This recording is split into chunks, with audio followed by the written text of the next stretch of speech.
Sitting around the delicatessen discussing shallow people we had known, Koppelman brought up the name of Lenny Mendel. Koppelman said Mendel was positively the shallowest human he'd ever come across, bar none, and then proceeded to relate the following story. For years, there was a weekly poker game amongst roughly the same personnel. It was a small stakes game played for fun and relaxation at a rented hotel room. The men bet and bluffed, ate and drank, and talked of sex and sports and business. After a while, and no one could pinpoint the exact week, the players began to notice that one of them, Meyer Iskowitz, was not looking too well. When they commented on it, Iskowitz pooh-poohed the whole thing. I'm fine, he said. Who's bet? But as a few months passed, he grew progressively worse looking, and when he didn't show up to play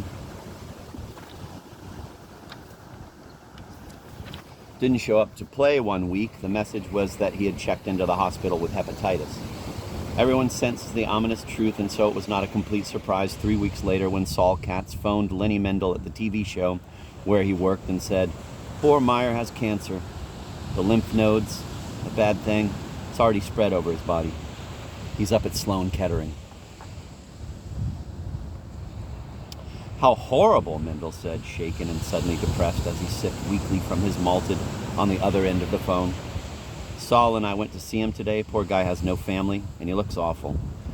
He was always robust, too. Oy, what a world. Anyhow, it's Sloan Kettering, 1275 York, and visiting hours are 12 to 8. Katz hung up, leaving Lenny Mendel in a gloomy mood. Mendel was 44 and healthy as far as he knew. Suddenly he was qualifying his self-assessment so as not to jinx himself. He was only 6 years younger than Iskowitz, and though the two were not terribly close, they had shared many laughs over cards once a week for 5 years. The poor man, Mendel thought. I guess I should send some flowers. He instructed Dorothy, one of the secretaries at NBC, to call the florist and handle the details. The news of Iskowitz's imminent death weighed heavily over Mendel that afternoon.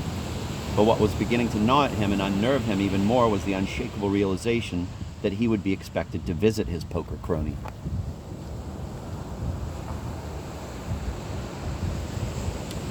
What an unpleasant chore, Mendel thought. He felt guilty over his desire to avoid the whole business, and yet he dreaded seeing Iskowitz under these circumstances.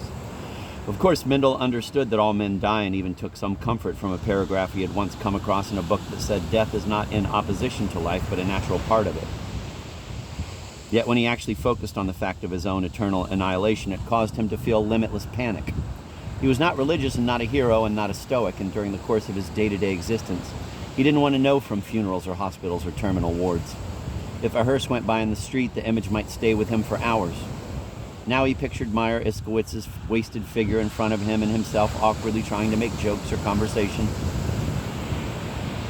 How he hated hospitals with their functional tile and institutional lighting, all that hush-hush, quiet atmosphere, and always too warm. Suffocating, and the lunch trays and the bedpans and the elderly and lame shuffling in white gowns through the halls, the heavy air saturated with exotic germs. And what if all the speculation of cancer being a virus is true? I should be in the same room as Meyer Iskowitz? Who knows if it's catching? Let's face it, what the hell do they know about this awful disease? Nothing, so one day they'll find that one of its admittedly myriad forms is transmitted by Iskowitz coughing on me or clasping my hand to his chest. The thought of Iskowitz expiring before his eyes horrified him. He saw his once hardy, now emaciated acquaintance. Suddenly he was an acquaintance, not actually a friend. Gasping a last breath and reaching out to Mendel, saying, "Don't let me go, don't let me go." Jesus, Mendel thought, as his forehead beaded up with sweat. I don't relish visiting Meyer, and why the hell must I? We were never close. For God's sake, I saw the man once a week, strictly for cards. We rarely exchanged more than a few words. He was a poker hand. In 5 years, we never saw one another outside the hotel room. Now he's dying, and suddenly it's incumbent upon me to pay a visit. All of a sudden we're buddies, intimate yet? I mean, for God's sake, he was tighter with every other person in that game. If anything, I was least close to him. Let them visit him. After all, how much traffic does a sick man need? Hell, he's dying. He wants quiet, not a parade of empty well-wishers. Anyhow, I can't go today because there's a dress rehearsal. What do they think I am, a man of leisure? I've just been made associate producer. I got a million things on my mind, and the next few days are out too because it's the Christmas show and it's a madhouse here. So I'll do it next week. What's the big deal? The end of next week? Well, if he does, I'll be there, and if not, what the hell's the difference? What's the big deal? The end of next week? Who knows? Will he even live till the end of next week? Well, if he does, I'll be there, and if not, what the hell's the difference? If that's a hard line, well, then life's hard. Meanwhile, the opening monologue on the show needs punching up. Topical humor. The show needs more topical humor. Not so many brand name jokes.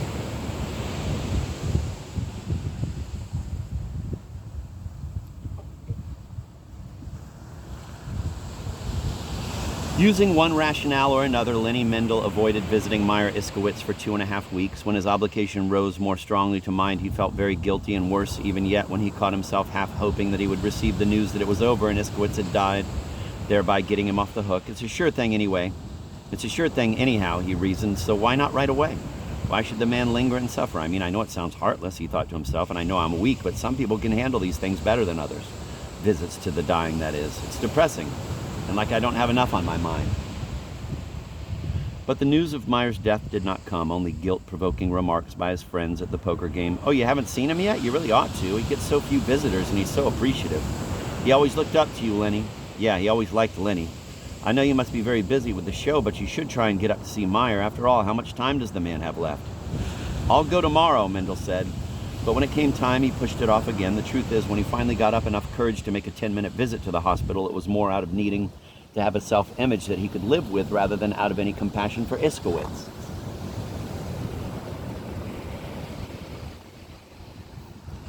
Mendel knew that if Iskowitz died and he had been too scared or disgusted to visit him, he might regret his cowardice and it would then all be irrevocable. I will hate myself for being spineless, he thought, and the others will know me for what I am, a self-centered louse. On the other hand, if I visit Iskowitz and act like a man, I will be a better person in my own eyes and in the eyes of the world. The point is that Iskowitz's need for comfort and companionship was not the force behind the visit. Now the story takes a turn because we're discussing shallowness, and the dimensions of Lenny Mendel's record-breaking superficiality are just beginning to emerge. On a cold Tuesday evening at 7:50, so he couldn't visit more than 10 minutes even if he wanted to, Mendel received from hospital security the laminated pass that allowed him to access room 1501 where Meyer Iskowitz lay alone in bed, surprisingly decent looking considering the stage to which his illness had advanced. How's it going, Meyer? Mendel said weakly as he tried to maintain a respectable distance from the bed. Who's that, Mendel? Is that you, Lenny? I've been busy. Otherwise, I'd have come sooner. Oh, it's so nice of you to bother. I'm so glad to see you. How are you, Meyer? How am I? I'm going to beat this thing, Lenny. Mark my words, I'm going to beat this thing. Sure you will, Meyer, Lenny Mendel said in a feeble voice constricted by tension. In 6 months, you'll be back cheating at cards. Haha. No, seriously, you never cheated. Keep it light, Mendel thought. Keep the one-liners coming. Treat him like he isn't dying, Mendel thought, recalling advice he had read on the subject. In the stuffy little room, Mendel imagined he was inhaling billows of the virulent cancer germs as they emanated from Iskowitz and multiplied in the warm air. I bought you a post, Lenny said, laying the offering down on the table. Sit. Where are you running? You just came, Meyer said warmly. I'm not running. It's just that the visiting instructions say to keep the visits short for the comfort of the patients. So what's new? Meyer asked. Resigned to chat the full time till 8, Mendel pulled up a chair, not too close, and tried to make conversation about cards, sports, headlines, and finances, always awkwardly conscious of the overriding horrible fact that despite Iskowitz's optimism, he would never be leaving this hospital alive. Mendel was perspiring and felt woozy. The pressure, the forced gaiety, the pervasive sense of disease and awareness of his own fragile mortality caused his neck to grow stiff and his mouth to dry up. He wanted to leave. It was already 5 after 8 and he hadn't been asked to go. The visiting rules were lax. He squirmed in his seat as Iskowitz spoke softly of the old days, and after 5 more depressing minutes, Mendel thought he would faint.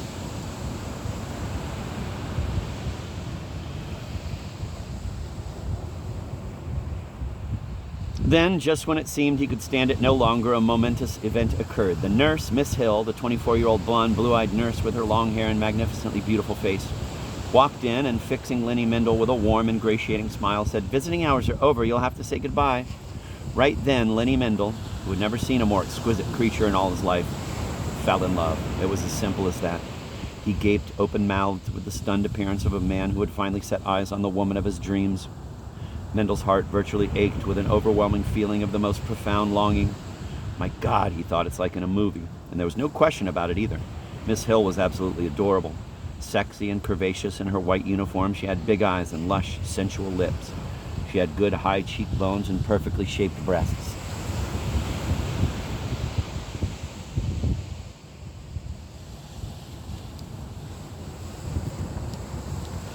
Her voice was sweet and charming as she straightened up the sheets, teasing Meyer Iskowitz good-naturedly while she projected warm concern for the sick man.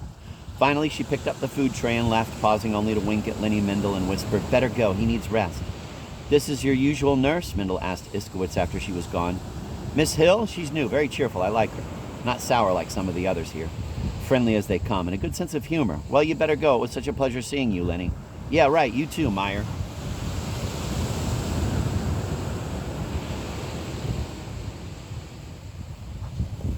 Mendel rose in a daze and walked down the corridor, hoping to run into Miss Hill before he reached the elevators.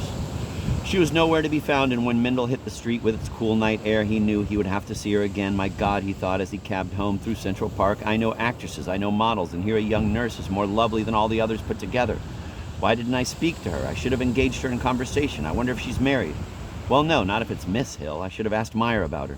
Of course, if she's new, he ran through all the should-haves, imagining he blew some kind of big chance, but then consoled himself with the fact that at least he knew where she worked and he could locate her again when he regained his poise. It occurred to him that she might finally prove unintelligent or dull like so many of the beautiful women he met in show business. Of course, she is a nurse, which could mean her concerns are deeper, more humane, less egotistical. Or it could mean that if I knew her better, she'd be an unimaginative purveyor of bedpans. No, life can't be that cruel. He toyed with the notion of waiting for her outside the hospital, but guessed that her shifts would change and that he'd miss her. Also that he might put her off if he accosted her.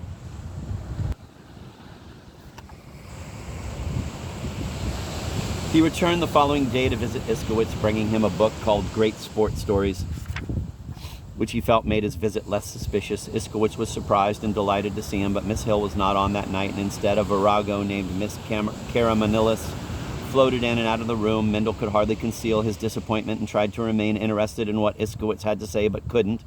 Iskowitz, being a bit sedated, never noticed Mendel's distracted anxiousness to leave. Mendel returned the next day and found the heavenly subject of his fantasies in attendance with Iskowitz. He made some stammering conversation, and when he was about to leave, did manage to get next to her in the corridor. Eavesdropping on her conversation with another young nurse, Mendel seemed to get the impression that she had a boyfriend, and the two were going to see a musical the following day. Trying to appear casual as he waited for the elevator, Mendel listened carefully to find out how serious the relationship was, but could never hear all the details. He did seem to think she was engaged, and while she had no ring, he thought he heard her refer to someone as my fiancé. He felt discouraged and imagined her the adored partner of some young doctor, a brilliant surgeon perhaps, with whom she shared many professional interests. His last impression as the elevator doors closed to take him to street level was that of Miss Hill walking down the corridor, chatting animatedly with the other nurse, her hips swinging seductively, and her laugh musically beautiful as it pierced the grim hush of the ward.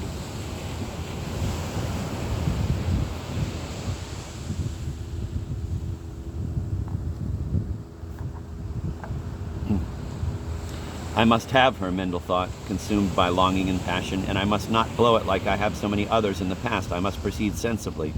Not too fast, as is always my problem. I must not act precipitously. I must find out more about her. Is she indeed as wonderful as I imagine she is? And if so, how committed is she to the other person? And if he didn't exist, would I even then have a chance? I see no reason why, if she's free, that I couldn't court her and win her, or even win her from this man, but I need time. Time to learn about her, then time to work on her, to talk, to laugh, to bring what gifts I have of insight and humor to bear. Mendel was practically wringing his palms like a Medici prince and drooling. The logical plan is to see her as I visit Iskowitz and slowly, without pressing, build up points with her. I must be oblique. My hard sell, direct approach has failed me too often in the past. I must be restrained. This decided, Mendel came to see Iskowitz every day. The patient couldn't believe his good fortune to have such a devoted friend. Mendel always brought a substantial and well-thought-out gift, one that would help him make a score in the eyes of Miss Hill.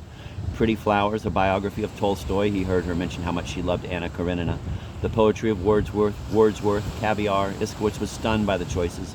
He hated caviar and never heard of Wordsworth. Mendel did stop short of bringing Iskowitz a pair of antique earrings, although he saw some he knew Miss Hill would adore.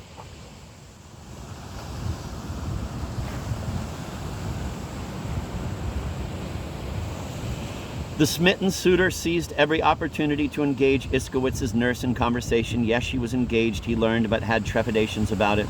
Her fiancé was a lawyer, but she had fantasies of marrying someone more in the arts. Still, Norman, her beau, was tall and dark and gorgeous, a description that left the less physically prepossessing Mendel in a discouraged state. Mendel would always trumpet his accomplishments and observations to the deteriorating Iskowitz in a voice loud enough to be heard by Miss Hill. He sensed that he might be impressing her, but each time his position appeared strong. Future plans with Norman entered the conversation. How lucky is this Norman? Mendel thought. He spends time with her, they laugh together, plan, he presses his lips to hers. He removes her nurse's uniform, perhaps not every stitch of it. Oh God, Mendel sighed, looking heavenward and shaking his head in frustration. You have no idea what these visits mean to Mr. Iskowitz, the nurse told Mendel one day, her delightful smile and big eyes making him go 100. He has no family, and most of his other friends have so little free time. My theory is, of course, that most people don't have the compassion or courage to spend lots of time with a terminal case. People write off the dying patient and prefer not to think about it. That's why I think your behavior is, well, magnificent. Word of Mendel's indulgence of Iskowitz got around, and at the weekly card game, he was much beloved by the players. What you're doing is wonderful, Phil Birnbaum said to Mendel over poker. Meyer tells me no one comes as regularly as you do, and he says he thinks you even dress up for the occasion. Mendel's mind was fixed at that second on Miss Hill's hips, which he couldn't get out of his thoughts. So how is he? Is he brave? Saul Katz asked. Is who brave? Mendel asked in his reverie. Who? Who are we talking about? Poor Meyer. Oh, or yeah, brave, right, Mendel said, not even realizing he was at that moment holding a full house.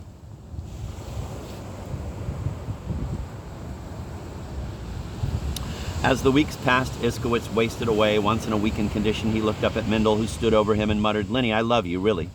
Mendel took Meyer's outstretched hand and said, Thanks, Meyer. Listen, was Miss Hill in today? Huh? Could you speak up a little? It's hard to understand you, Iskowitz nodded weakly. Uh-huh, Mendel said. So what did you guys talk about? Did my name come up? Mendel, of course, had not dared make a move for Miss Hill, finding himself in the awkward position of not wanting her ever to dream that he was there so frequently for any reason other than to see Meyer Iskowitz. Sometimes being at death's door would inspire the patient to philosophize, and he would say things like, We're here, we don't know why, it's over before we know what hit us. The trick is to enjoy the moment. To be alive is to be happy. And yet I believe God exists, and when I look around me and see the sunlight streaming through the window, or the stars come out at night, I know that he has some ultimate plan, and that it's good. Right, Mendel would answer. And Miss Hill, is she still seeing Norman? Did you find out what I asked you? If you see her when they come to do those tests on you tomorrow, find out.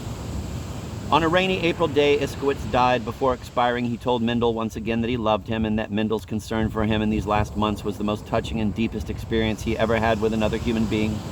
2 weeks later, Miss Hill and Norman broke up and Mendel started dating her. They had an affair that lasted a year and then they went their separate ways. That's some story, Moskowitz said, when Koppelman finished relating this tale about the shallowness of Lenny Mendel. It goes to show how some people are just no damn good. I didn't get that out of it, Jake Fishbein said. Not at all. The story shows how love of a woman enables a man to overcome his fears of mortality, if only for a while. What are you talking about? Abe Trockman chimed in. The point of the story is that a dying man becomes the beneficiary of his friend's sudden adoration of a woman. But they weren't friends, Lupowitz argued. Mendel went out of obligation. He returned out of self-interest. What's the difference, Trockman said. Iskowitz experienced a closeness. He died comforted. That it was motivated by Mendel's lust for the nurse, so? Lust? Who said lust? Mendel, despite his shallowness, may have felt love for the first time in his life. What's the difference, Bursky said. Who cares what the point of the story is? If it even has a point. It was an entertaining anecdote. Let's order.